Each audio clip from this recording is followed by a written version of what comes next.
দাবি, খুলনা প্রকৌশল ও প্রযুক্তি বিশ্ববিদ্যালয়ের সকল শিক্ষার্থী, শিক্ষা কর্মকর্তা, কর্মচারী ও অধীনস্থ সকলে কুয়েটের সাথে সংযুক্ত থাকা অবস্থায় কুয়েটের ভেতরে এবং বাহিরে কোনো প্রকার রাজনীতির সাথে প্রত্যক্ষ বা পরোক্ষভাবে জড়িত থাকতে পারবে না, জারি করতে হবে এবং এর ব্যত্যয় ঘটলে শাস্তি হিসাবে অত্র বিশ্ববিদ্যালয় থেকে শিক্ষক, কর্মকর্তা, কর্মচারী এবং সংশ্লিষ্ট সকলকে আজীবনের জন্য বহিষ্কার এবং শিক্ষার্থীদের জন্য ছাত্রত্ব বাতিল বিষয়টি উল্লেখ করতে হবে।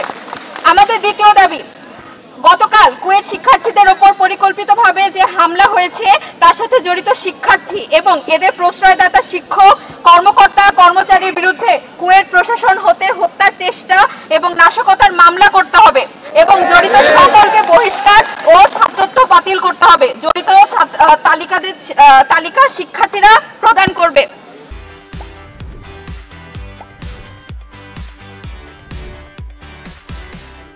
আমাদের 3 নম্বর দাবি, এখন থেকে আগামী 28/2/2005 তারিখ পর্যন্ত কুয়েট শিক্ষার্থীদের সকল প্রকার নিরাপত্তা প্রদানের লক্ষ্যে কুয়েট ক্যাম্পাসের বাইরে পর্যাপ্ত সংখ্যক সামরিক বাহিনী সদস্যদের সহায়তা নিশ্চিত করতে হবে।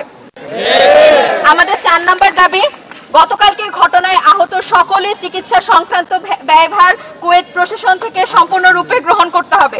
আহত তালিকা শিক্ষার্থীদের পক্ষ থেকে প্রদান করা হবে।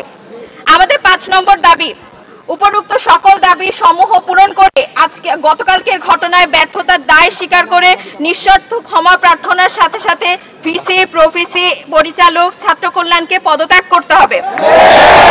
আমাদের সর্বশেষ দাবি, কুয়েট প্রশাসন থেকে এই ন্যাক্কারজনক ঘটনার প্রতি ক্ষমা প্রার্থনা করে একটি আনুষ্ঠানিক বিবৃতি প্রকাশ করতে হবে। সেখানে কুয়েট প্রশাসনের পক্ষ থেকে আমাদেরকে কোনো রকম সহযোগিতা না করার জন্য দায়ভার গ্রহণ করে বিবৃতি প্রদান করতে হবে।